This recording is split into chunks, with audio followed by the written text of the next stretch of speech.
freaking here. Seriously appreciate you waiting. Had to work out a couple little technical difficulties because it's been a month too long since you have seen us last.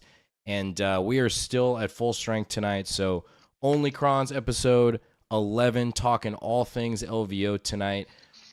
Sadly, I was the only one of the four that was not able to make it to LVO this year. But all three of these beautiful gents definitely made it and definitely did very well. I think we talked about beforehand. The combined record was 13-3-1, 13-4-1. 13-4-1, yeah. 13-4-1. So very respectable. And we are going to be talking about their list, their run, highlight moments, the matchups, all the stuff that you guys love to hear about, and frankly that we would just be talking about anyway. So how are you guys doing? Recovering, but good. Yeah, same. Like, cause I had that double header because I did Challengers Cup, then right to LVO. Like, I barely got home. Yeah. And I was like, I gotta take off and go good. Dude, it's crazy, man. I mean, I did see at LVO. It was kind of nice because you did have the ample space tables. You had the plush chairs. Yeah. Steven I don't know what had some thoughts were, but I think I like this venue better, and the parking was free and the parking was close, so like it gives you a little bit more flexibility on where you want to stay, and then you just assume you're gonna drive 5 or 10 minutes in the morning. It probably sucks for some people that don't drive at all, and there was places to secure your army there, so and Steven had some healthy gambling winnings, some steak dinners. Yeah, that was fun. Actually, that steak dinner was essentially on Alex Pereira. Yeah, that worked out. So that was fun. I enjoyed the venue. I definitely think that the storage system was a huge improvement for sure compared to old LVO.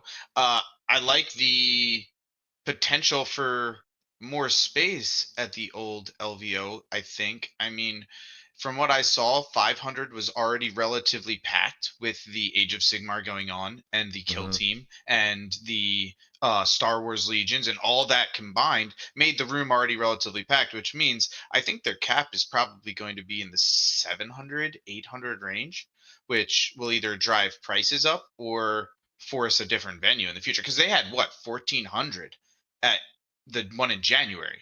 It was like 1,100. Okay, but that's twice slightly as much. Bigger than whatever LGT was. I think I looked it up the other day. It was Steve, like you think they can put another 500 players in that arena? I don't know how much of that one quadrant was like. I didn't really get to go over there as much. I think they get to charge 40K more, so I think they will fill tables full of 40K and kind of pull back on some of the other areas potentially.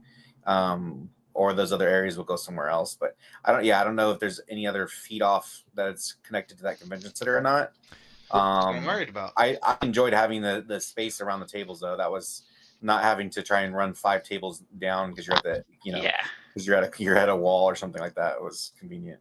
They were talking about on War Games Live, Joe. Apparently, like that wall that was in the back can be like taken down and it like opens up a bigger space, I think. So it sounds like it's way, way bigger than even what they had. There's like more needed. Fantastic. There's more floors and stuff too. Like that place was like very tall. I don't know. I never left the 40K place. So because next October, because people are going to be dry now for a whole year of LVO. Because we had January and then October. That's also I think the double tap. It's all less, right? But next year, is going to be a smacker of an event, and they better be prepared. Yeah. Overall, I felt like it was an improvement. I felt like the drink and food was an improvement. Like I feel like everything else, I liked it over the Rio. Especially when you figure out like if you're in a bad spot on like where your room's at in the Rio, like the walk down to the hall there was already a pretty good walk anyway. So like I didn't really notice. I didn't feel like I was walking any more than I was at the Rio. And then the fact that you could store your army there. And by the way, Steven, I did talk to Jake. I guess there was a fee for if you just wanted to store your army for one night. Because I know that was kind of our thing was like, $30, but we only need it for one night. It seems kind of so there was a fee. They just weren't very good at communicating it. And he said next year that they'll be better at communicating that too. So yeah, like I don't know. Like I feel like I've always like left my army at places. So that one kind of like bugged me because we're already paying so much to go. It is what it is. It's like it felt like a nickel and dime. I was like, just like So how I kind of got around that was that I just had my army and my friend's army in one because they we had did more that. than enough space. So I was like, all right, well, I want to store this and this and this, and that's it. Yeah. So can you fit those in one slot? And they're like, yeah, we can do that. I'm like, so that's what we do. We did that on a cart. We put mine and another buddy's army on the cart, and it worked out. Yeah. So. Yeah, that's what I did too. So. That was that was the standout improvement for me. I thought the food was good. I thought it was a little expensive, but it's Vegas. So $11 Chick-fil-A sandwich, even for my taste. Like, but hey, Rhoda, 5-1, dude. Fucking congrats, dude. Yeah, thank you, man. That's just taking it down, man. Taking it down. Tomb Blades MVP. Tomb Blades for me MVP. I versed Death Guard. I versed Leagues of Votann, and I stopped a Hecaton Land Fortress in its tracks for 2 turns. I stopped a entire squad of Death Shroud Terminators behind a wall for 3 turns because of it, because he was too scared to come out. The stealth made me survive with 1 left. I reanimated the second one back up, put it 2 inches away. He couldn't move around it again. I mean, the 3 Tomb Blades probably were my standout MVP just for points to what they did. Right? They won me 2 games. I swear if it wasn't for the Tomb Blades and I had something else and they could just march forward like they wanted to, I was dead in the water. Now, did you get the my same heart feels so full right now. I think Tomb Blades in singles, but like, because I ran 2 units of them like at Challengers Cup, and they were god awful. Like they were so bad. There was never a single opportunity for me to do anything cool with them until like the last game, which I'm not trying to be insulting to my opponent, but I like, it was they did way more than they should have, and like stole his home objective on Linchpin, which should not have happened. But like they're so vulnerable to like Overwatch. Well, I feel they're really good going first, but I feel they lack when you're going second. Yeah, because I felt like everyone could like yes, Tomb Blades can move. Like Tomb Blades are such a like one of my friends said this, like Alex said this like really, really well. He said Tomb Blades are like the greatest in theory unit ever. Because in theory, you're going like 24 inches, you're jumping like behind stealing their home, but then like people just don't let you do that. Like, or they've like aggressed on you, and a unit of scouts is like still going to be a problem for you, and all they have to do is overwatch them, and like one thing going through on Overwatch will get you, and they have to like, because they're so delicate, they have to stay so far back that if you don't like, if you go first, they're tight. But if you're going like, and also I think in singles there's a lot more value than there is in teams, because I felt like in teams I really need that 150 points for more Necrons shit.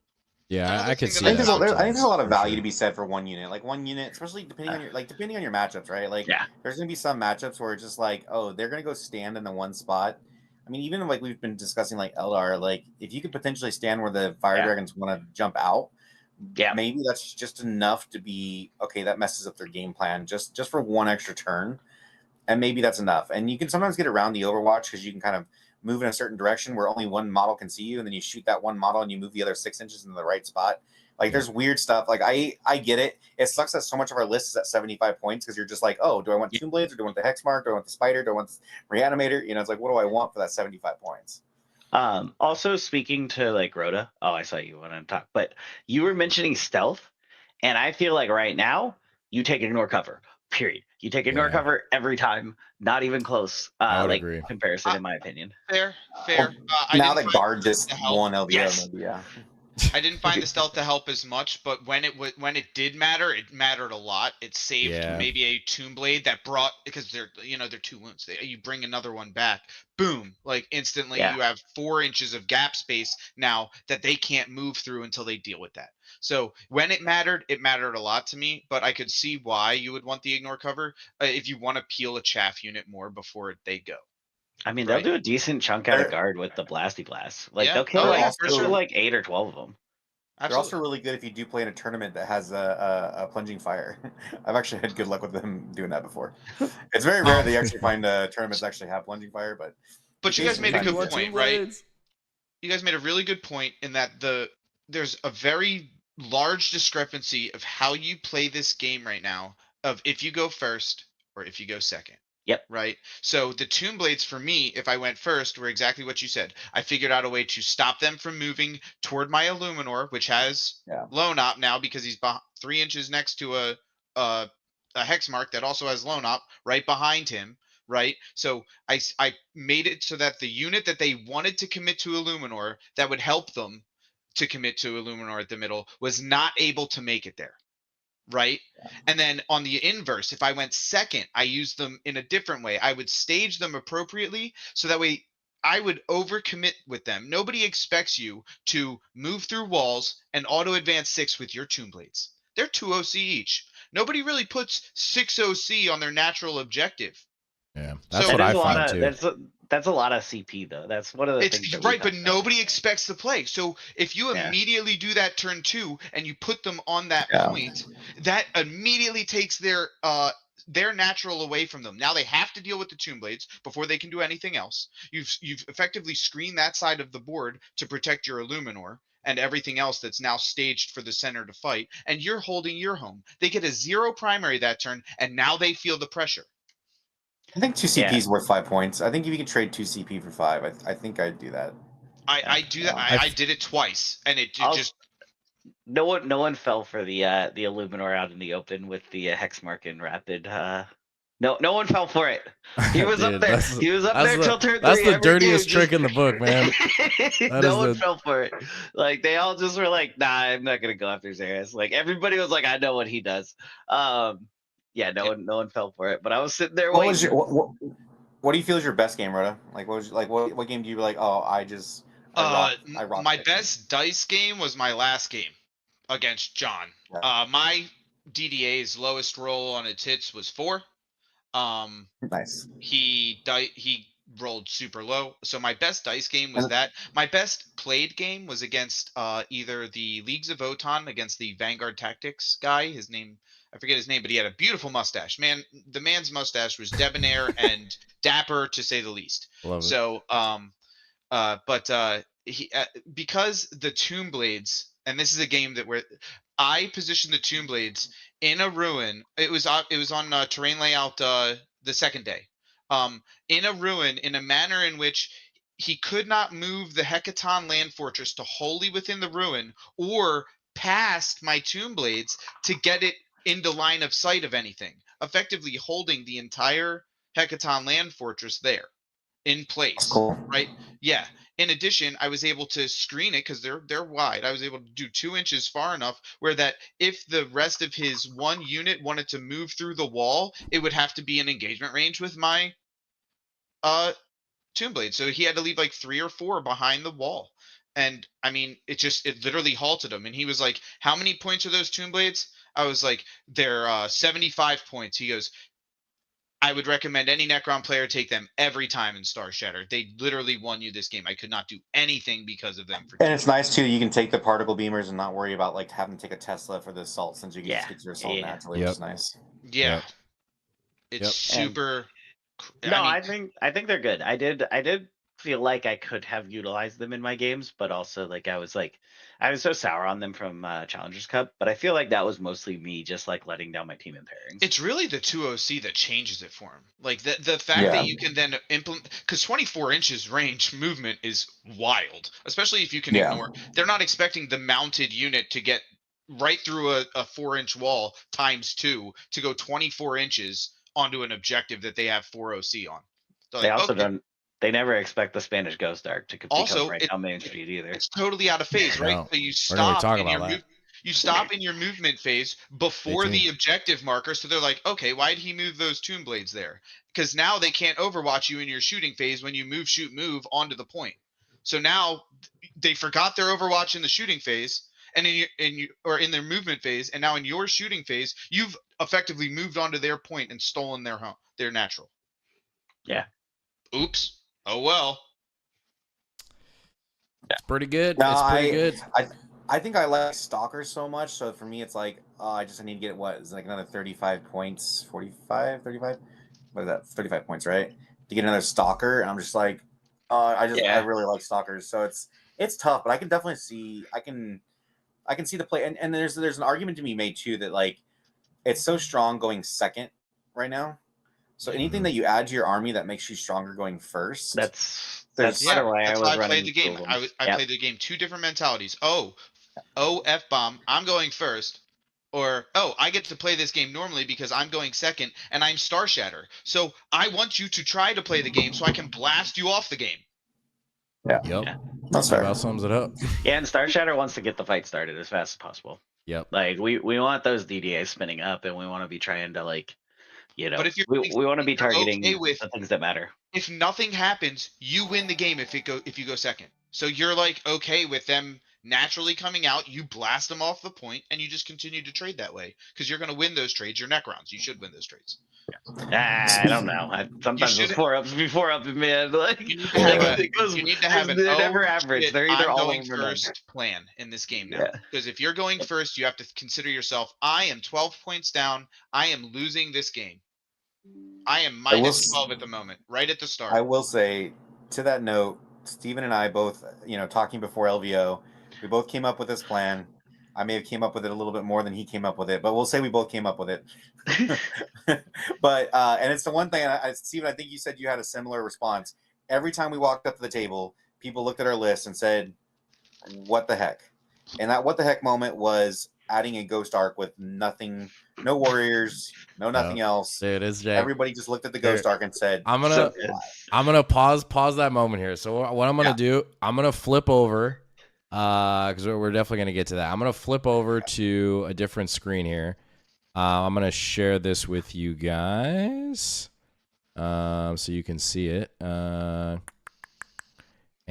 essentially, can you guys see this? Okay. Yeah. Okay, so it should be BCP. This is LVO winnings right here. As we know, Guard took the top spot. Go figure. I heard Garter just really good right now. And then who is our Necron boy here? Neck and neck. I got 41st, I think. There he is. There he is. There he is. So let's just this up. Oh yeah, I'm gonna do a quick list overview real quick before we go on. Yeah, a little list breakdown for the peeps. We all took Star Shatter, right? Yeah. Yep. Yeah, we finally convinced dude. How long have we been trying to get Rhoda to play Star Shatter? I know, dude. He was a Canoptic boy for a long time. Yeah, and then, he was like, "No, I'm 5 minutes Canoptic," and we're like, "No, I'm going right back. I'm going right back. He talked to us. He talked to us long enough. We converted him, man. No way, I'm going right back. Obeisance Phalanx next. Watch out. He goes 5-1 at LVO, and he's like, "You know what? I mastered this. Back to Canoptic Court." Oh no, now it's on to the next one. I think I've mastered Canoptic Court as well and Hypercrypt. I think I need to figure out Annihilation Legion and Obeisance Phalanx. Obeisance is good, dude. I want to be good with it, so that way when it is good, I'm great with it. That like the Immortal unit with like the Overlord and the Chronomancer is really funny. Does the DR1 still work on the Seraptic Heavy Construct? I think that's the route I'm gonna take. I think it does. It does, yeah, because it doesn't exclude Titanic. Especially because Seraptic Heavy Construct's so non-taken. I would like to make it work. Just use it on the T-Volt. You have it in the back, right behind you. Oh, I have Seraptic back there too. Yeah. It might be really good in the meta right now too. Yeah. Just spam it on the T-Volt. Yeah. As long as you don't play Eldar, it's fine. But if you know a guard player and he has the enough infantry to play Nemo's list, that Tesseract vault back there is going to be your best friend moving forward. If you're listening to this chat. Yeah. No, it's good. Yeah. Steven, man, walk us. So 5-1, dude. Star Shatter. Surprising. Walk us through this list, man, and your thought process. Can you see that? Okay. Yeah, I see it fine.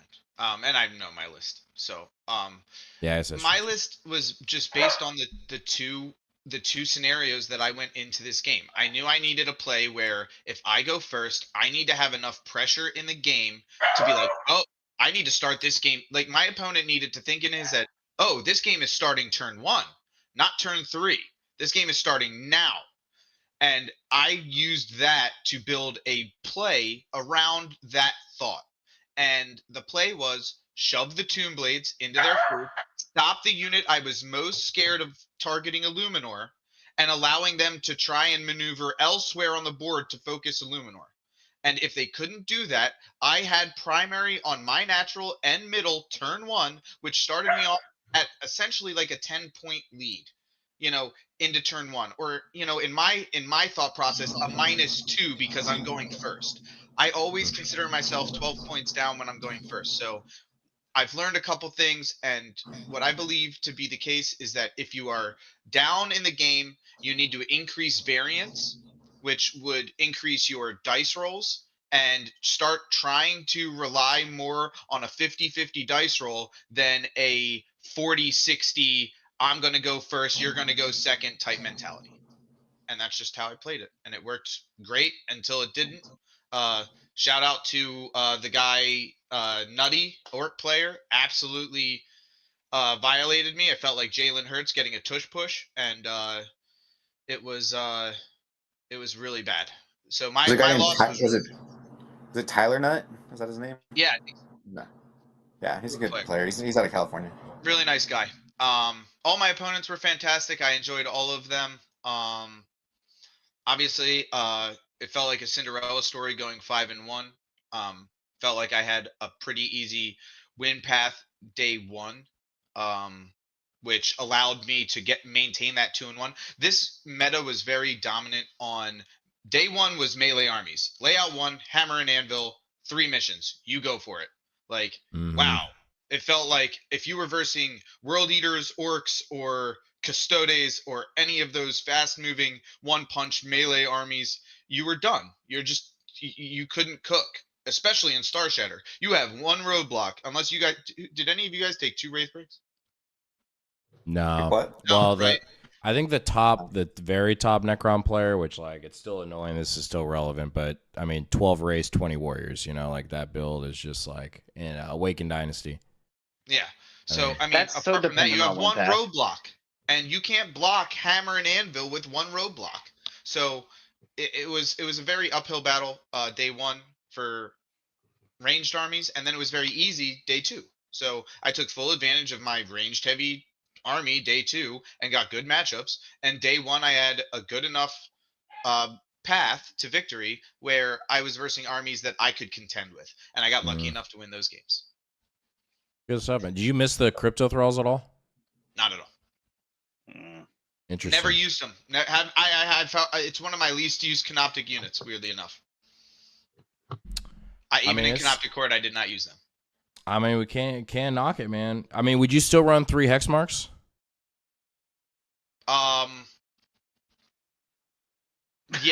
Yes, because of the same variable play that Steve Ross used or tried to use as well. I would keep the naked one constantly in deep strike, and then another play would be just, I'm going to shove a Luminar out there. Oh, okay, he's not within range of anything, is he? I'm like, no. And then I would mention, but if you shoot a vehicle, I could move it in range. They're like, oh, okay, that makes sense. And then they would focus on the move vehicle, so I'll just shoot a Luminor first. I'll ignore the fact that there's a naked hex mark in your reserves. And I got somebody with that one time. Yeah, I mean, I think it's a cool spin on it, man. I mean, because you're not like, you have the race in it, but you're freeing up points with the Crypto Thralls and Reanimator to add a little bit more utility, a little bit more kind of tricksiness, not gotchiness to the list. I think the biggest thing we talk about all the time, I think just in general, is like, design a list that makes sense in your head and that sounds fun. And I mean, that's exactly what you did, and you played it well. I could have worn a shirt that says what Tomb Blades do, and they would have ignored them completely. Fair. 75 point unit. What's their toughness? 5. What's their wounds? 2. I'm like, oh, okay, okay. Only 4 save. No big deal. Yeah. Dude, talk to me about the orcs really quick, because that was like your one loss that just did not go correctly. It was vile. He staged the pocket with his Gazgul boys unit, with the 20 boys with the plus 2-inch movement, advance, blah blah blah. He got turn 1. He infiltrated on all 3 objectives, so there was no real scout opportunity for the Tomb Blades to go forward, so they had to just kind of go sideways, and I started to try and do objective play with them. And turn 2 was a wah. I don't know if you guys heard it, but he screamed it because I asked him to. It was game 2. There was like 5 other orc players that yelled wah at the same time. But he a great player, staged perfectly. But like I said, layout 1 hammer and anvil, you can walk right up into that pocket and then just wait. Oh, I have 30 inches of threat range, by the way. Okay, cool. So my TSK has to sit on his home objective to not be charged behind a Wraith unit, just to be clear. So it has to be behind the Wraith unit to not be charged on my home objective. Yeah, pretty much.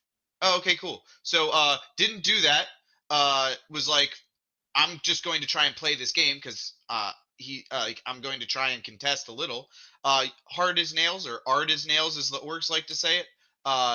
Absolutely brutal with that. -1 to wound, like, like, all right, that's wild. So wounding on 3s kind of cost me like an extra 1 or 2 wounds each on my DDAs. And then it just went downhill from there. You know, it's like I couldn't just absorb his attack. You couldn't fight out of the jail. Yeah. Yeah, I couldn't get out. I can't make it out. Yeah. Yeah. They didn't do anything for me in my other games though, so that just. I just don't see how we fight orcs right now. I think that the flares. The problem that sucks is we're relying on flares to deal with horde, and because of the T5 on the orcs, T5 is brutal. Yeah. Flares hurt a lot. Yeah. Yeah. I just don't see how we actually punch through that unit at the moment. So it's like. Before I was talking like a lot about stuff like that. Like I was talking about like the Tomb Blades plus the indirect from the King kills like. You gotta run the Tomb Blades with your particle blasters, dude. But because Tomb Blades plus the Silent King indirect can kill like, I don't know, what is it, like 9 to 12 orcs or something, which is a not like irrelevant amount of orcs, and you can just like pick off a good chunk of that unit, and then that means you're like getting out of it. Yeah, the big change to my list would have been the switch Party over blasters. to ignore cover. Yeah. Ignore cover and party blasters, and then you could like, because you'll be hitting them first with the Tomb Blades usually, and with the triple blast, like they can pull down a lot of them. Yeah, absolutely. Especially if you spike. I mean, it's skewy, but if you spike, I mean, you're gonna do a lot of damage. Yep. So so that would be the one 3 of them with blast, like I mean, even just like a reasonable spike isn't like. Like even if you got like only like 22 shots or 24 shots or something like that. I think 22 is 2022 is average against a 20-man orc list. If I'm taking the hex mark out of the list, the naked one, I'm putting in obviously either a reanimator or a spider, and it probably leans toward the reanimator as opposed to the spider. Did he have the pain boys with the knife? Yeah. Yep. So speaking of that point. Death marks are the best snipers in the game. Like they're the best. Well, at least explain. Especially in Shatter. Out. Yeah, in Shatter, because that unit's going to be on an objective. If it's not, cool, that's good for us. Like they're not holding an objective with it. But when they're on an objective, your snipers are hitting on 2s, rerolling 1s because you'll just drop them down. You can like on average you get that pain boy. With the reroll 1s, you need reroll 1s, and you want them out of. Yeah, but realistically, like in most games, if they're smart, they're not going to just leave their pain boy out. And with the deep strike, though, you might be able to. You don't really get like that, like because usually they're stuck in on you. My death marks were always just screening my backline. Yeah. No, my death marks, the best thing they ever do for me usually is like drop in on my home objective after I push forward. Like after everything starts rolling down the map, my death marks usually come in on my home objective and like screen out that whole area. Not my death marks. But I didn't have but I was just bringing it up because that is a play that is like it's a relevant play when you have the reroll 1s. Assuming they don't have wall. Screen your backline. DDAs usually. I don't. I'm moving my entire army to the midboard. Yeah, it's like DDAs, dude. Like I played against Grey Knights and Death Watch to start the game, and they didn't get behind me. I just because like you don't have to push forward because you have the Ghost Arc. You just like goes up, and then it's like anything that shoots down that line on the Ghost Arc, you just shoot them with DDAs, and DDAs are really long. Yeah. So really sometimes I think there was like one game on day 1 where my like spider ran backwards. I was like, whatever. I was like, someone's got to be. I think it was against Death Watch. It was already late enough in the game. Yeah, or it was just like I can't let a Indomitor kill team get back here, so run, little guy, and it was fine.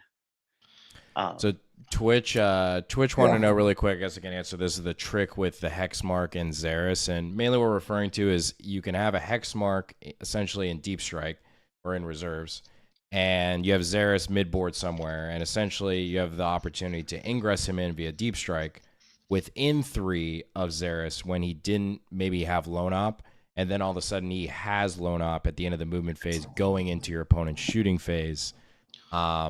You know, to add a little bit of extra Yeah. jank. It's definitely a gotcha type thing. I was gonna say, like, you But definitely it's not kind of like want a to. gotcha where it's like, oh, I wish I had known you had that. Well, I told you at the start of the game that I had that in deep strikes. I usually just tell people when they're like, if they're positioning guns on Xeris, I just go, do you want those guns to be within 12 inches? Because I can just rapid ingress this.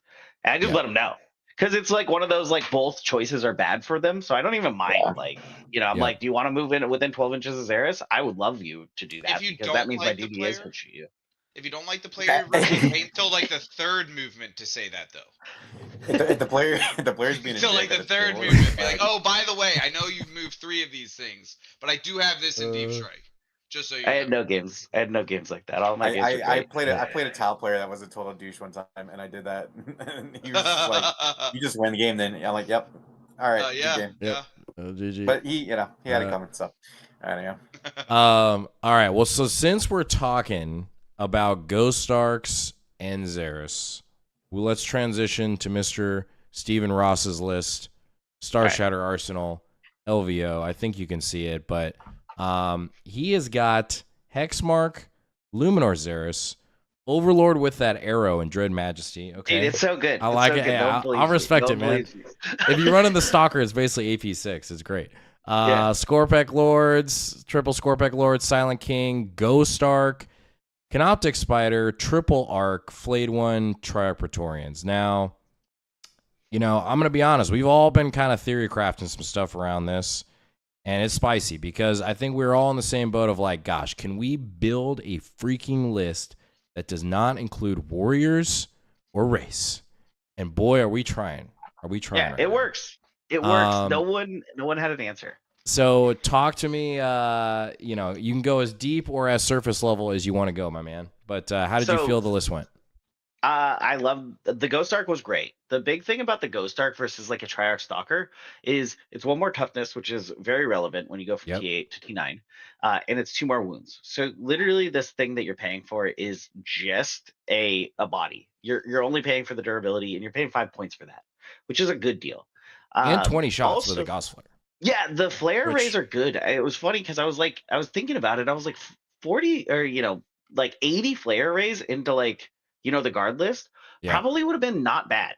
Well, like and it synergizes well in the early game because everybody's putting up Kroot or Jackals or Gormont, right? And you're just picking them off. Yeah, and like I was making the jokes that my Ghost Arc actually had a bigger gun in a lot of cases than my Doomsday Arcs, because I had like 2 games where I literally was just shooting Scorpec Lords at people. Like I shot one out, the next one would get in, and then I'd shoot him out the next turn because you could just like keep moving him in and you're just doing the conveyor belt. They're just like, oh, I can't get to this guy behind the wall, but he's going to come flying out at you 13, like not 13 inches. Well, sometimes it was 13 inches, right? Yeah. He had Silent King with the +2, but yeah. But it's the biggest thing is like, Ulis and I had talked about this a bunch, is that it's so big because it's so long. You can stick it on the middle objective and still have your like -1 damage guy like tapping it every turn. And every single turn, people are like, what are we going to do? Are we going to walk out with things that can kill a Doomsday Arc to kill a Ghost Arc? And you're like, if you miss on it, which a lot of things that try and kill Doomsday Arcs also will miss, then like the game just like ends right there. And if you only bring out enough to kill the arc, then the guy inside of it can just fall out onto the objective. Now, which is, by the way, it's a Luminor Xeris. Yeah, it's like Xeris or a Scorp Lord. It depends on the game, and it's like, so it's not just the guy that you can just kill. And if you bring out enough to kill the arc and the guy that falls out of the arc, then now you put that much. Oh, and also since it's so long, the guy falls out behind it now. So now you don't get the character because he falls out behind a ruin because the arc's so long. So it just like it's the same kind of like idea as the Xeris with the hex mark. It's like, okay, so you have to be within 12 if you want to shoot me. Do you want to do that? And they're like, not really. Both of the options are bad. And what I found is in like day one, it was board one all day one, and my Ghost Arc just went right down the middle of the board. Well, actually, no. One of the first game it actually didn't. The first game it ran to his objective because the mission told me to do that. It was like a tempting target. And I ran over there and he dropped down like an Indomitor squad. The Indomitor squad didn't kill it with with -1 damage. So it literally just ran into his Indomitor squad and tagged it for like 2 more turns. It was hilarious. Like it was so bad for him. That's so bad. But yeah, the rest of the games it just staged up in the middle. And then like if they didn't come out to answer it, which none of them did because no one has like a good answer for that's not going to take massive catastrophic damage back, it just ran right down the middle. And if you've played on board one, you know, like that little base pocket that you stick out of to shoot your guns down. Yeah, that little Dorito. Yeah, he just would just jam right into that spot and be like, you're not going here. And then I could just bring my guns out. They couldn't bring anything out to counter it, and it was so good. But yeah, that was like Ulis came up with the idea first, and then I was like, you know, this is a great idea. And no one had an answer for it. Even in my one loss to Forest, he didn't have an answer for it. He killed it with it was 6 Thunderwolves. Yeah, and they didn't even kill it. Yeah, it was 6 Thunderwolves and like a Land Raider that killed it. Like that was what it took to take it down that game. So like it was the only thing that had me like gave me a puncher's chance in that game because it was a catastrophic matchup. But the Tachyon Hour Overlord, dude, he's so good. He's so good. He just walks around and he just stabs people with his little knife. He heroics for free or Will you not get it shot back when he does his Tachyon arrow? Because I feel like every time I played him, like people just don't have the guns left to shoot him. Like at the end of the day, it's the turn 3 or turn 4. Yeah, because he'll come out like sometimes he comes out turn 2 also, but it's like, do you want to kill the guy that's 1 OC or do you want to try and kill Xeris? Because they're both like usually right next to each other. And he's got a reactive move if he needs to. So if he gets hit really hard and doesn't die, and you have like you can reroll one of his saves, and he's got -1 damage. Like if he gets shot by a Doomsday Arc, he's like probably not going to die. Like, and you don't care if he gets shot by a Doomsday Arc. Like that's and you're like, okay, it's worth it. He's carrying the thing, and the nice thing about him, my favorite part is the Tachyon arrow hits on 2s, wounds everything in the game on 3s, and he's rerolling 1s. And then if you do roll a 2 to wound, he's got that floating reroll anyway because he can just use his own captain ability to reroll it. He can do it on himself. Or you can reroll the damage. So he just works, man. He's just good. I don't know. That 2-up saving cover, you're just like, I don't care. Yeah, he's got a 2-up save also. 2-up save -1 damage, and people are like, what? And I'm like, yeah, he's got 6 wounds, 2-up save. It does make sense. Like he just ends up surviving because you're not putting him out turn 2 or 3. He's not going to be on a point. And as soon as you're like, man, do I really want to waste any sort of output this turn on a 2-up 4-up -1 damage? Like and if he was your only. Yeah, if he was your only reroll 1s, maybe they would heavy commit to it. But because you've got King, it's not like he's your only, position for reroll 1. So they're not even. Yeah, it gives me that one over there. The one, the ability to have it in 2 spots. It's great. Turn 1, you don't have to worry. King can always be in like 2-inch move, which is great. Just makes life easier. And then if you go second and your opponent actually comes out, then you still have a guy that can provide you the reroll 1s. But yeah, he was awesome the whole time. Spider, I think I forgot every single game except for the game against Grey Knights to use his Field of Pain. I think I did. I think I forgot every single game. That's just on me. I haven't read him a lot, but the Grey Knights game, I got a tie in that game. Going first on it was supply drop. I went first. We got a 51-51 tie. Basically, what I realized is I was like, I have to drag him down. I have to do absolutely everything I can. I have to make this game end by like turn 3. And we both had like nothing left of our armies, and we were just like scrapping away. I think if I made he did the -2 charge on me, and I rolled a 4 and needed to roll a 5. I think if I hit that, I think I win. Because we tied and I pretty sure that was like Storm Hostile or something that I didn't get with my Doomsday Arc, and I was just like, Dude, that strat, those strats are so good. Tau has one dude, like it was that nasty. too. Yeah, It's so good, so good. But yeah, so I like, outside of that, I just didn't remember the Field of Pain the whole time. But like the regular Field of Pain or the 5-up against either Psychic? of them, man. I just completely forgot it, dude. Yeah. All right, well, I guess he's dropping the spider, guys. I'm dropping the spider. I'm cutting it. I'm like, it's too many auras. Too many auras to worry about. Yeah, Tomb Blades are back. Tomb Blades are back, baby. And then I think I was the only one that ran Praetorians. They did absolutely nothing except for one, like the last game. They also made one of the plays that had me in it against Forest. Because they Forrest is our Spacewell buddy. Yeah, we were actually like rooming with him, so it was super funny. I was like, awesome. He knows all of our tactics. We've just talked about it with him for like over 20 hours over the last couple of days. But he didn't have anything that could like really hold his backline. And I was like, what if I just put these guys in your backline and say you can't leave? So he had to answer it with like R-Jack and 5 Terminators. And so that was the greatest thing they did the entire tournament was die to R-Jack and 5 Terminators. But then apparently those guys were on my home objective by the fucking end of the game too. So like just Space Wolves, I guess, are, they're really fast. So but the Praetorians did like objectively nothing. There wasn't a great rapid opportunity for me outside of I think one game they did. But yeah, they just really, I don't know. I just would have rather spent money on flayed ones than something else, or points, not money.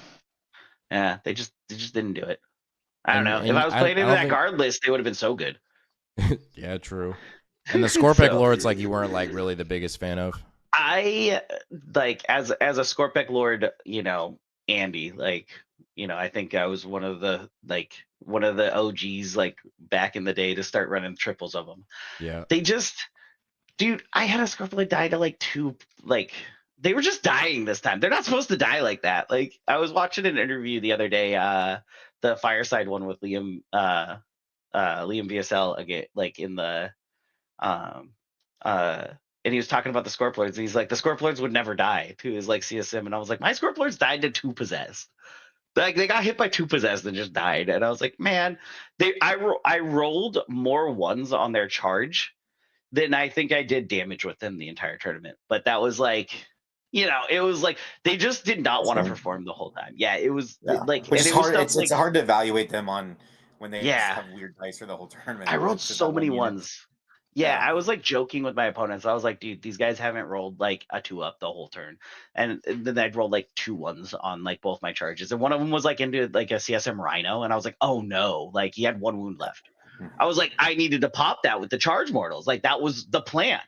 So yeah, they're still a great caddy. They're, they'll kill Khorne Berserkers just fine.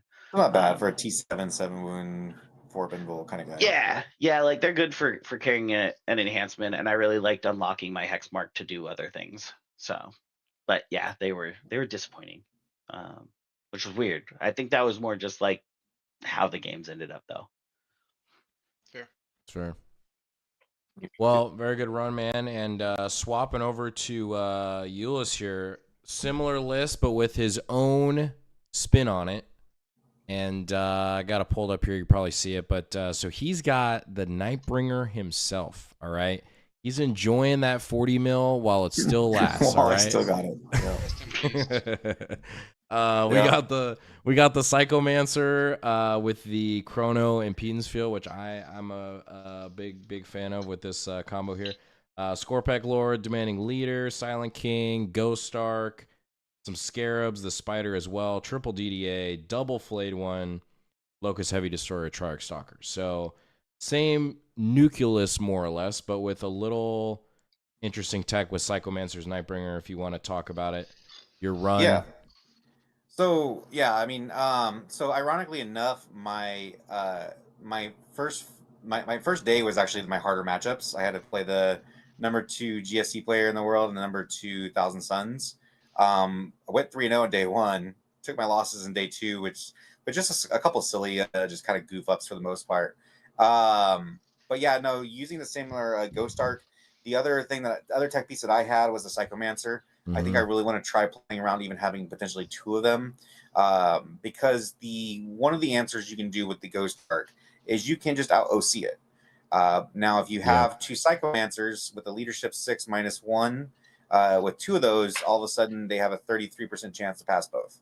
So now if someone throws something out of midboard, and it did come up in LVO a couple times, where it's like, okay, you throw something out, you may lose that unit and not even stop the 5 points. And if I have 2 Psychomancers, actually the odds are very low that you stop the point trade. So I think I want to try that with the 2 Psychos. But the 1 Psycho still came in handy. It was, like I said, it was just that more of that threat of, okay, if you do this, it won't work. And so that stopped a lot of opponents from even trying. I did like having the Nightbringer, especially on the GW layout terrain 1. The Nightbringer could be in a position so that when the Ghost Arc was holding the tip of midboard objective, the Nightbringer could heroic anywhere on the Ghost Arc. So if my opponent did decide to try and charge the Ghost Arc, I had the Nightbringer sitting there ready for heroic. My first game against Chaos Knights, I had he launched one of the small knights into the Ghost Arc. I heroicked, killed it in that phase, and then turned around, killed 5 more small knights in 1 turn. So I killed a total of 6 knights in a turn.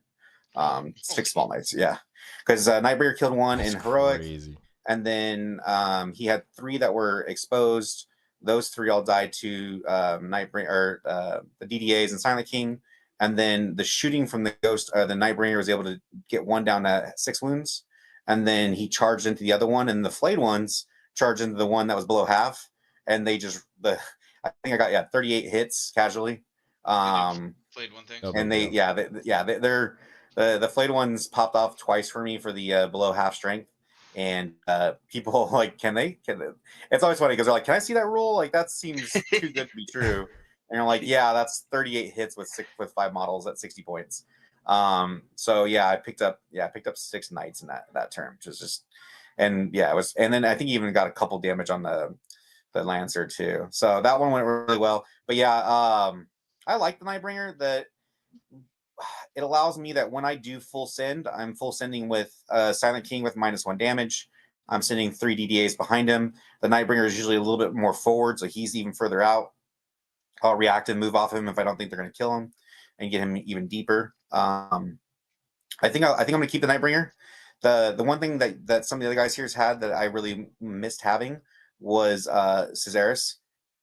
I had a Scorpic Lord instead, and it just didn't do enough. It was also carrying the fallback and shoot, which is, it always is going in places that I didn't really need the fallback and shoot. So I think I'm definitely going to be finding points to get him in there, get Caesaris in there, just so that he can actually run in with the Ghost Arc. But yeah, no, I played a really good GSC player.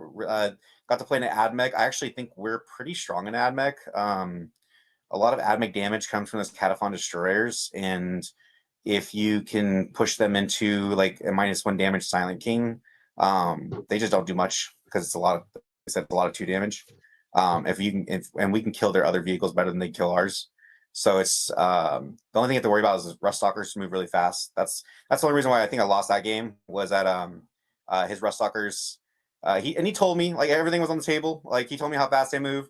I advanced with the Psychomancer and rolled a 1 in advance. If I rolled a 2 or 3, he would have been untouchable. But in my head, I was like, oh, I think it's like a 27 or 29 inch charge. What are the odds that they make that? And of course they did.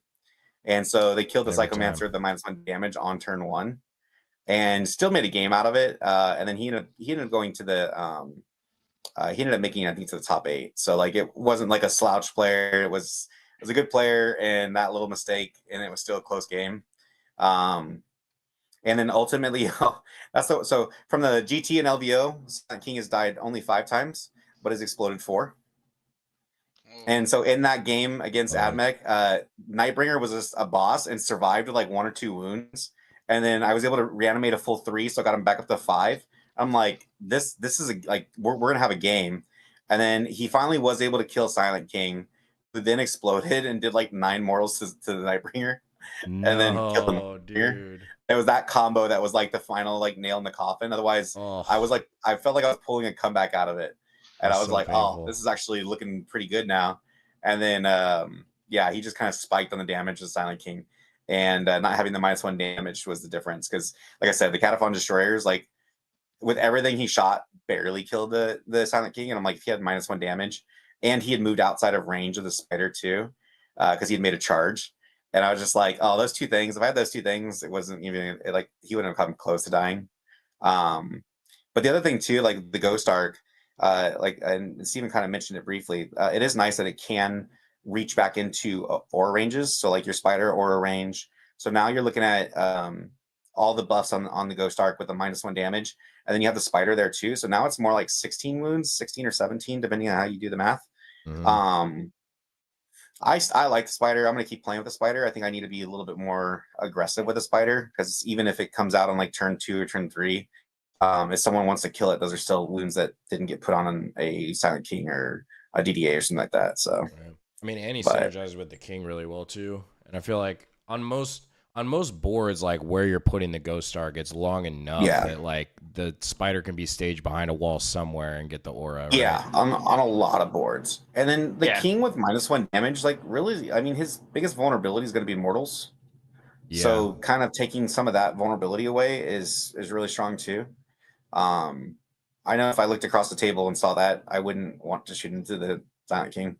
So I think I just need to be a little bit more aggressive with him. But I started getting more aggressive as the tournament went on, and I felt like it was better play.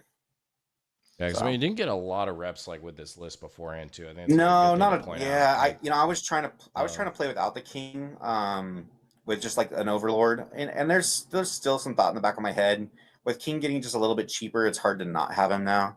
I don't play with the extra reroll ones, so for me, it's like I have to be a little bit more cautious with my Silent King, I guess. I don't have the ability to just kind of throw him out, and so because if I lose that tech piece, it's pretty rough on the DDA damage.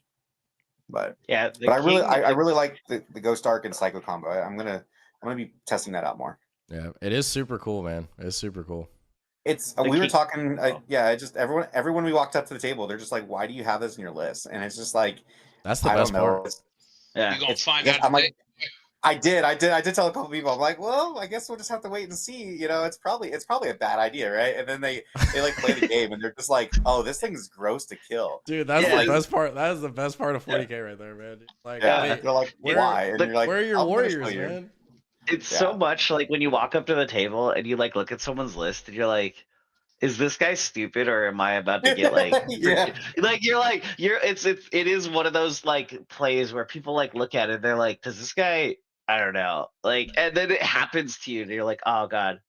But I was gonna jump in on the King thing. You can't reanimate like other things, right? It's only for the warriors, right? And it's like, I'm like, chill out. We're all right. Yeah, it's fine. He's the same. It's the same defensive profile as an arc, and I don't have to waste an arc. But the King is nice to just be like, always have that like, last ditch effort where you're just like, you know what? Silent King's just going right in your face. Like he's going, you just move him into the middle. You're like, everything's not going right. Here he is. Yeah. Good luck. And that is always like a last ditch play that you can just have. And it's like, maybe you do get him. Maybe he explodes inside of your army, or maybe you don't get him. And now he's charging everything like in your backline. And now he's your problem. Like I love the way I feel like my list plays is, I put the Ghost Arc out turn 1. They try to do something with it, whether they try and out OC it or they try and shoot it. A lot of people are going to try and shoot and kill it, but they're going to try and give some of the units. They're not going to go full in, right? Yeah. Well, on that following turn, I've got enough stuff. Like I can send 2 DDAs, the Minears out, the 1 Locust Heavy, and then the thought process to that is one of the DDAs gets the -1 damage. One DDA is just barely seeing something, so it can react and move and hide. So worst case scenario, my opponent is going to shoot the one that's going to reactive move, probably doesn't kill it, so it reactive moves and goes safe. And then their next option is like, well, now do I try and kill the one that's got the -1 damage? That's like the Ghost Arc that I couldn't kill the turn before. And so I try and keep those safe for that turn. And usually I've picked off at least 1 or 2 vehicles or something at that point. I've taken a couple assets off the table. And then it's that next turn where I'm like, okay, now the -1 damage is going to be on Silent King. Now I'm full sending. Everything's going to move forward. I'm rushing the arcs towards you. Like I'm rushing everything towards you unless there's a really good reason to not move the arcs. But like, I'm going to just like full send at that point to you. And just almost, at that point, I feel like I'm almost playing a jail list. I'm just playing the jail list in turn 3 after I've It chunked some things. It kind of functions like that because it's like especially if you go first and they don't kill that arc, like I feel like it is super bad news because now you are literally like, yeah, dude, I'm just gonna put this arc sideways into like half your army, and then I'm gonna send Xeris the other way, and then I'm just gonna put Silent King with -1 damage on the objective, and then over here, and then have fun. Yeah, that's what I always did. Steven, did you have I actually don't think I lost an arc on turn 1 against anybody. No one ever killed it turn 1. No, because there's three DDAs sitting behind it. Like, what are you gonna do? And the thing is too, a lot of these melee armies right now, they don't got the shooting output to do it. And then when you tell them, they're like, "Oh, I gotta commit like my big legit exalted unit 8-bound to freaking in the center of the board to kill this." Well, that sounds great. And then they ask you, "Oh, how many points is it?" And you're like, 115. Go, They're like, great. Yeah. You're like not even 10 points a wound. And then if they don't do anything on that turn 1, like that was like I said that like I think my most like the thing I said the most was, he's your problem now. And I would just shove him. You would just advance him or charge him into something, and he would turn, and he's just like this huge thing. He's your problem now. You deal with it. I'm gonna go on to the rest of my movement phase. And that was how like turn 2s went every single game. And like I think probably like half of them he died, and then the other half he didn't. Oh, we lost Ulis. It's okay, guys. Just as usual, we're gonna reanimate him. It's gonna be just fine. Yeah. But sorry, keep talking. But yeah, just like every game it was like, now he's your problem, and it's like whatever you answer that with like is fine. I don't care, whatever, because he's already gotten his value. I think like against Forest too. That was part of the reason that I was still in the game, because like turn 1, he didn't like do anything to it because he didn't really have an answer for it. And then I was like, oh, I just like score a 15 on primary. And like Forrest's whole thing is like, you don't score primary against him. He tries to, and he's like, well, I mean, I can't do anything to this stupid arc. And it's so good. It's so against Floof, I actually auto advanced, and he was in Silent King's range. So the Ghost Arc ran up 18 inches and got vision on a unit of Gene Stealers. And I plucked off like 3 or 4 Gene Stealers, and it was actually really. I mean, it was a Gene Stealer unit that was positioned in a place to like, oh, that unit's going to get into your thickness next turn and like try and stop you up. And I'm like, go ahead with 2 models now. It helped, kind of change his game plan a little bit. Yeah, against Forest too, my Ghost Arc was just like, well, there's that asshole like Combi Lieutenant. And he just like walks forward. I was like, okay, I'm going to be outside of 9, so you can't reactive move. Yeah. But I'm going to be within 12 so that I shoot you 20 times. And his Combi Lieutenant just died.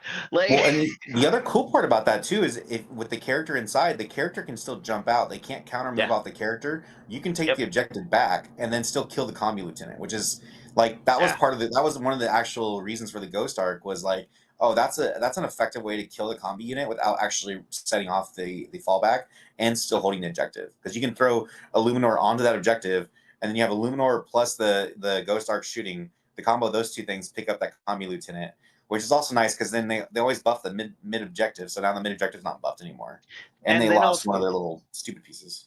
Also, if they like shoot your character, he can reactive move back into it because this is a normal move. I actually kind of forgot about that. That's actually his long ass tail. You're like, oh, and then now once it explodes, I'm gonna be now you're on the -1 damage guy, and you just wasted your shots on my character. I'm on the other objective now. Yeah, exactly. So it's the girth of the Ghost Arcs is that's what makes it work. Honestly, That is single-handedly what makes it work. It's very cool. I don't know if we're sold. I feel like I'm kind of sold on the double Psychomancer idea because I think it's just interesting enough. The only problem is that idea falls very flat if we start seeing more indirect guns. Those guys will die to indirects. So if we see more indirect, it's that falls flat. But I think that because the other thing too, like. The battle shock also really hurts War Leaders because they can't blood surge if they're battle shocked. So you get a big buff there, and then there's just so many good defensive stratagems. There's a universe where you could take like 5 Immortals or 10 Warriors, and the 10 Warriors is just nice for screening your backline because I know Roto was talking about that. And then they get AOC from Zera since you have them anyway, if you need it. Yes. Yeah. No, there's some other things to do with Or it. the I techno, just if you have a Wraith. Yeah. No, the Um, techno with the my debate right now is, do I run Race or the Nightbringer? Wraith. Get used to it because you have 2 months left of Nightbringer, and then. Well, that's why maybe that's more the reason just to keep using Nightbringer. Yeah. I don't know, I liked having a scary heroic threat that people and then people had to respect the Nightbringer. Like they couldn't just run at me with no concern. Like, because like Silent King's his melee alone is not enough to make people afraid. But his plus Nightbringers, they're like, oh, if I run at you, those two guys will pick up the unit. I'm like, yeah, they will. Yeah. I think it's funny. Oh, I was gonna say, I think it's funny because isn't like Silent King's like melee just like straight up better than the Nightbringers? Like for like at least a sweep. At least a sweep, yeah. Yeah, which is like usually what people run at you with, but like every time like my Silent King activates, people are always like, "Oh, that guy actually is like really good at combat." I'm like, "Yeah, dude, I don't know why no one believes me." Yeah, no, I mean it's 14822. The other thing to keep in mind too, like the aura of mortals ends up like that'll surprise people. And then his shooting is just weird. It's like I'm actually surprised. I feel like I'm almost like always guaranteed to get one shot through, even though it's only AP2. Like I don't know why. Just maybe it's the luck of the dice for him.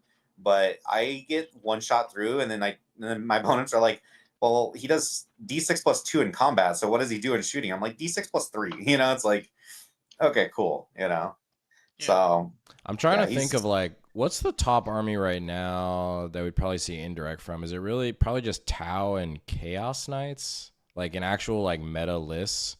Yeah, the Chaos Knights. He spent a lot of his shots trying to get rid of Flayed One, especially after the one Flayed One unit just killed. But then it just didn't do much.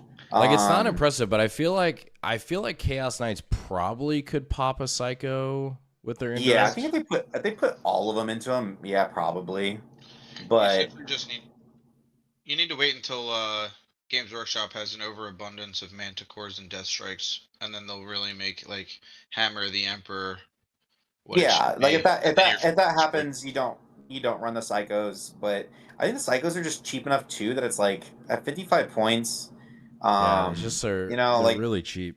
And it's a little bit of a risk having him hold the -1 damage, but I also I kind of like having the fallback and shoot too. So like, the -1 damage. If I have the points, I probably would like it on a hex mark or something else a little bit more durable. But I'm just trying to really maximize my kill potential right now. So, I think for now I'm just going to try and outplay my opponent and just keep it in the right spots. Because like with the King's Mineers, like the Mineers can like trail back to get that -1 damage if I need to, and you can do weird stuff to try and trail back if you need to. So. Yeah, the Mineers on the King are so clutch. That's like we were talking about it earlier. That's how the Silent King makes it to combat. Yeah. Yeah, I think the Chaos Knight, he sent every single one of his Chaos Knights into one unit of Flayed Ones and only picked up 2. Yeah, dude, my Flayed Ones have gotten shot by so many missile hats. Out. Yeah, they get shot by so many of those missile hats, and they're just like always fine. Yeah. I don't know what it is, but it just seems, I'm like, it's a 3-up and cover, I think, for the most part. And I don't know. But I can't remember they have an AP on there or no? No, it's AB0. Yeah. It's like AP0 strength 5, I think. I think it's strength 5. So, so they'd have to get 12. They'd have to get 12 wounds that are hitting on 50%. So it's not super efficient. I think Plague Burst Crawlers, when they were a little bit more popular, I wouldn't run them. But now that they become less popular, I think I'm not as worried about them now. So, and I'll just try and force. A lot of times the Plague Burst Crawlers are still like in an awkward position in the back. They're designed to hit midboard, not like hit my deployment zone or my objective. So, yeah. But any closing thoughts, boys? I saw on the I think I know everyone saw the guard list. I'm a big advocate that I think there's only a handful of players that can play that list really well. From what I've been seeing in the stats, I think we need to be more concerned with Eldar and Admech. I do think we're a decent counter into Admech with the right setup. But I do think that the Ruststalkers are scary. The Ruststalkers are way too good for what they do. But I do think we finding out solutions for Eldar and finding out solutions for Admech and Orcs. I think Orcs have a solution for Orcs. I want to play into the orcs. I'll have to get a matchup into them because they look good. Orcs are rough. They've just been rough for us this whole edition. Yeah, like that's been one of those ones that I like. It's almost and World Eaters. I pulled it off against World Eaters, but he didn't have 20 mans. And I did have a really like the best moment of it was for sure when my DDA rolled a 6 on shots and Dude, he didn't have cover on his berserkers and he had 8 berserkers left. So it just killed every single berserker. And he was like, "Oh, now I don't get a blood surge." And I was like, "Oh, that's amazing." I was like, I was like, I didn't even wasn't even expecting that. I was like, yeah, I was like, "Oh my god, that's so great for me." Dude, it's the freaking rapid exalted 8-bound with Mr. Slaughterbound himself into the king. I'm like, dude, that unit just wrecks. That's the other why I've been running a lot more of the 3-man scarabs. Like I want mispositioned in my World Eaters game, and I was like out of range to give my king the -1 damage. I forget why. He like poked out to do something. And Karn came flying at him and he lived with like 3 wounds. And I was like, "Oh, that's like it was so big." Dude, he probably actually lived with like 6 or 7 wounds, but I did not do any of his feel no pains. Yeah. So like but yeah, no, that was so huge. Actually, no, I think he lived with 7 wounds. I think he actually did live with 7 wounds. Like, because he was like, "Oh, this is my chance to like get you," because you like he was talking about it too. And he's like, I think like because he didn't have any 20 man, so that makes it a lot easy, like more like serviceable for us to get through like. Because one of the things that you can do too that people don't know about Blood Surge, the most important thing about Blood Surge is they can only move into combat with the closest model. Closest So target. you can put like a Silent King 1.1 inches away, and then they can just Blood Surge into only him. And so what you do is you can like set up with the Doomsdayrks. The Doomsdayrks shoot, kill like 6 of them, maybe more. If you have the flare arrays, and then they blood surge in the Silent King, and then the Silent King puts all his shooting into them too, and then you can like charge them with your Scorpex or something else, and then hopefully that unit isn't that tough. It didn't end up like working like that in our game because he saw the king and he was like, "Oh, I could win the game if I kill the king here," and he missed, and that was pretty much the game right there on like turn 2. But yeah, because he had his 12 swings back. That's the other thing I remember. That's why he was at 7. Because I was like, man, if he had taken like 1 more, he would have only gotten 6 swings. And he's like, what? And I was like, yeah, the king gets like turbo cucked by like everything. He's like, he has to take a battle shock when he loses min here. He loses he's -1 to hit, and he loses half of his attacks. Like, what's going on here? Like, but yeah, he didn't. So that worked out. I do think World Eaters is a bad matchup for us, particularly the 20 mans. But I don't think it gets better if you're like part of the reason we abandoned the Wraiths and the Warriors was because of the World Eaters match, because World Eaters will just run right through them.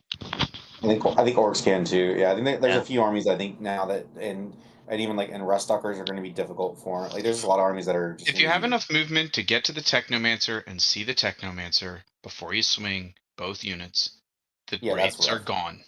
Yeah. Yeah. It's Gazgul with the 30-inch start range. It's Blood Angels with the Sanguinor if they want it. If it's World Eaters with the Exalted 8-bound. It's anything that's fast moving that can pack a punch into your Technomancer.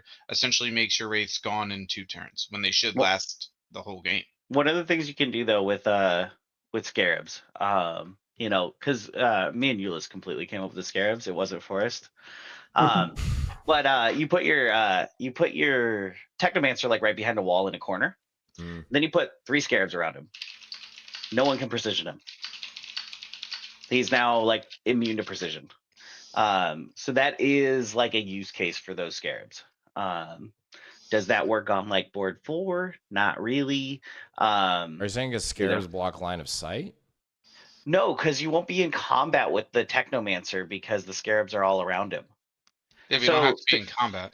So, I mean, I guess. Yeah, so you have like the wall. Technomancer goes like right here, and then Scarab.